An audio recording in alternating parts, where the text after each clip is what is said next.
Orang kalau nggak taat sama Allah, Bang Refli, sekaya apapun dia pasti susah. Pasti susah. Bang Refli kan berteman dengan banyak miliuner, orang-orang hebat-hebat. Coba lihat, kalau mereka nggak ibadah, nggak sholat, nggak ada nur di wajahnya, nggak ada kebahagiaan nampak.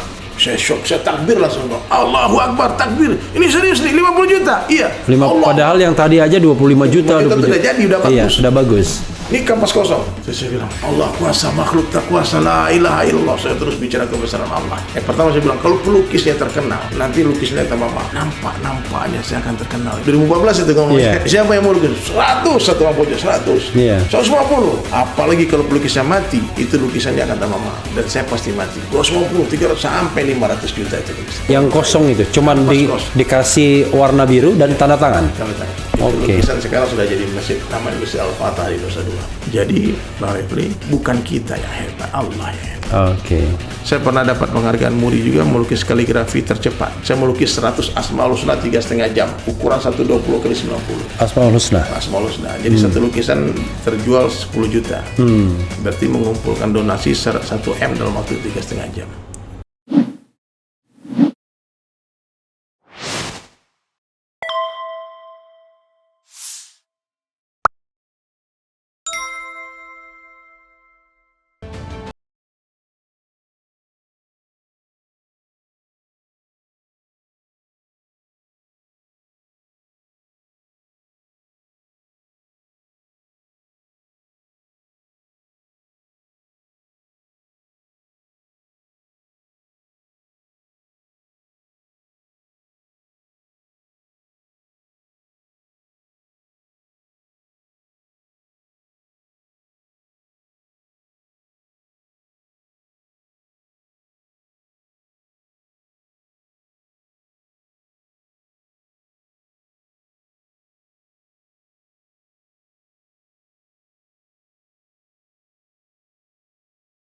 Jadi Bang, ini jadi cerita panjang lebar gitu. Saya nggak pernah, jarang sekali cerita kayak gini. Itu sangat bermakna dan berharga. Kali ini. Jadi, disitulah Allah balikkan. Yang tadi orang nggak kenal jadi kenal. Kemudian saya produk. Nah, yang biskota tadi gimana ujungnya? Nggak tahu. Ya, Ustadz biar diemin aja. Oke. Ya, bilang lagu saya nggak percaya juga, belum ada video klipnya. Iya. Nah, akhirnya kita bikinlah project itu di Trans 7. Tiap pagi subuh ada acara ngopi. Datangi anak metal, datangi bencong-bencong di jalan. Oh, itu on the spot? On the spot. Kita dakwah on the street. Ya, jadi banyaklah pengalaman. Pernah dakwah sama bencong juga. Ya, dia nangis-nangis. Kita pikir mau taubat dapat hidayah kan. Dia bilang, Bang, aku mau hijrah, Bang. Ya, besok insya Allah aku berhijab, Bang. Kita berhijab. Jadi aneh-aneh, Bang. Makanya kalau kita turun ke masyarakat, ke umat ini, kita nggak mungkin marah-marah. Iya.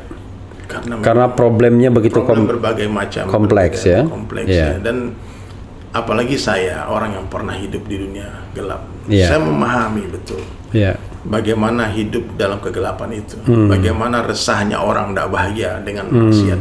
Orang kalau nggak taat sama Allah, Bang Refli, sekaya apapun dia pasti susah. Pasti susah. Bang Refli kan berteman dengan banyak miliuner, orang-orang hebat-hebat.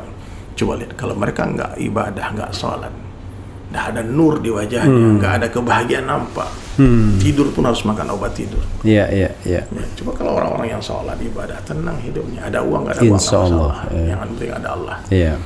Nah, jadi saya selalu bergerak, Bang. Setelah tahun 2001 saya mulai masuk masjid itu, saya sudah berjanji tidak akan bekerja dengan siapapun kecuali dengan Allah. Jadi bingung orang kadang-kadang mau kontrak. Saya punya lagu banyak. Kan bisa aja tuh diserahkan ke label, kemudian dikontrak jadi artis, di branding, kemudian saya bilang enggak. Kapan bikin acara bikin.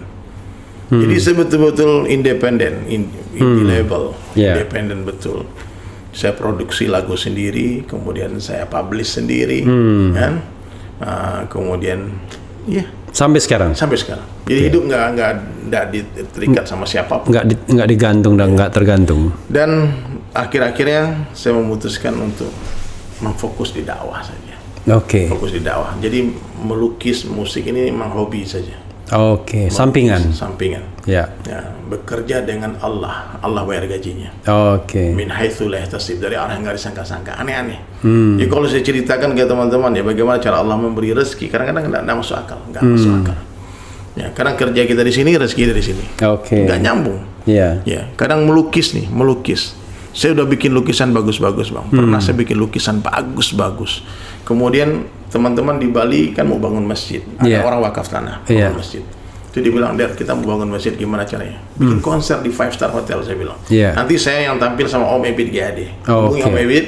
Karena kalau diundang anak-anak band yang terkenal, yang datang anak muda, karena muda nggak ada duit. Kalau kita menggalang donasi, crowdfunding untuk bangun masjid, undang orang-orang tua. Kalau nggak undang Om Iwan Fals, undang Ebit GAD. Ada pasarnya sendiri. Disepakati di satu hotel berbintang di Bali, kita bikin konser. Saya sama Om Ebit. Terus saya bilang sama Om Ebit, "Om, nanti satu sesi, Om satu lagu, saya satu lukisan. Live painting. Saya siapkan kanvas kosong. Kanvas kosong sudah saya background warna biru. Kemudian sebelum itu sudah dilelang lukisan yang selesai, yang saya bikin bagus-bagus, maksimal terjual 25 juta untuk masjid. 100% untuk masjid. Dan itu sudah disiapkan dulu? Sudah disiapkan dari rumah. Tinggal dilelang-lelang aja kan. 25, 20, sekitar lah. Paling maksimal 25.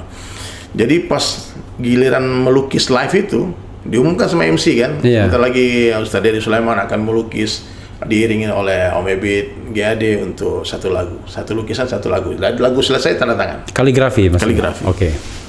Udahlah, wartawan sudah datang, kameramen, orang berkumpul depan panggung kan. Pas udah mulai nyanyi Om Ebit, saya ke belakang panggung. Lagu apa kalau boleh tahu? Kita mesti telanjang. Oke. Dan benar-benar ya. Terus dia pulang, saya ke belakang panggung. Ternyata chat sama kuasa yang sudah saya simpan di sana dipindahkan panitia yang lain. Sengaja? Wallahu alam. Oke. Sengaja, mungkin dia pikir ini rundown udah dicoret. Iya. Jadi dipindahkan. Udah cari, Bang. 1 menit nyari di belakang, saya nggak. Akhirnya penonton kan nungguin nih, karena mau live painting, gimana dari Sulaiman karena live painting. Akhirnya saya balik, Bang. Saya balik ke panggung, saya hanya diam saja, duduk, berdiri, nunggu sampai dia selesai. Om bisa saya nyanyi, saya ambil mic, lalu saya bilang, "Hadirin sekalian, kita semua punya rencana. Saya punya rencana, Anda tentu punya rencana juga, tapi yang berlaku hanya rencana Allah. Mohon maaf, cat dan kuas saya dipindahkan orang, sehingga saya tidak jadi melukis. Seandainya tadi ada cat dan kuas, saya akan melukis sebuah kalimat, ingat mati-mati, nggak ingat mati-mati. Oke. Nanti kaligrafi indah, tulisan indah. Siapa kira-kira yang itu mau? Maksudnya itu dalam bahasa Arab maksudnya yang mati? Indonesia, ingat mati-mati. Oh, tapi seperti kaligrafi? Bahasa Arab, ya. Oke. Saya mau bikin tulisan seperti itu. Iya. Terus dia bilang, orang-orang waktu itu, penonton diam, speechless semua. Baik, ini untuk masjid. Ya, semoga Allah gerakkan hati muhsinin, orang-orang baik. Siapa di antara kalian yang mau membeli lukisan yang belum jadi ini? Hening kan? Om Ebit juga diam. Dia saya malunya kayak gimana? Iya. Katanya mau lukis live, tahu-tahu nggak ada chat. Iya. Tahu-tahu satu orang di pojok. Tahun berapa itu? 2014. 2014, oke. 2014 itu angkat tangan 5. Saya pikir 5 juta. Dia bilang 50. Saya shock, saya takbir langsung, Bang. Allahu Akbar, takbir. Ini serius nih, 50 juta. Iya. Padahal yang tadi aja 25 juta. 25 juta sudah jadi, udah bagus. Iya, sudah bagus. Oke. Ini kanvas kosong. Iya. Terus saya bilang, Allah kuasa, makhluk tak kuasa, la ilaha illallah. Saya terus bicara kebesaran Allah. Yeah. Ini kalau pelukisnya mati, saya bilang kan. Pertama saya bilang, kalau pelukisnya terkenal, nanti lukisnya tambah mahal. Nampaknya saya akan terkenal ini. 2014 itu ngomongnya. Siapa yang mau lukis? 100, satu orang pojok 100. 150. Apalagi kalau pelukisnya mati, itu lukisannya akan tambah mahal. Dan saya pasti mati.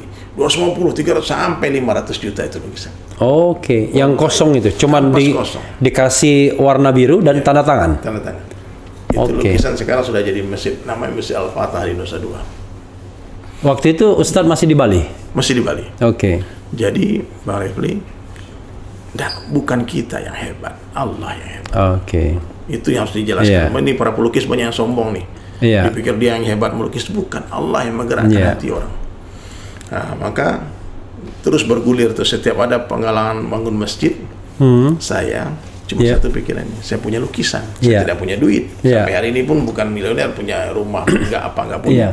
Saya bilang saya ada lukisan. Waktu Imam Samsi Ali bangun pesantren di New York, saya menyumbang 10 lukisan di dua kota, bikin konser kan, di Jakarta, di Kuningan, sama di Bandung di Trans Luxury Hotel. Dan saya melukis di atas panggung, Opik nyanyi. Kan nih, dia di Bandung nih, 2017 kalau nggak salah.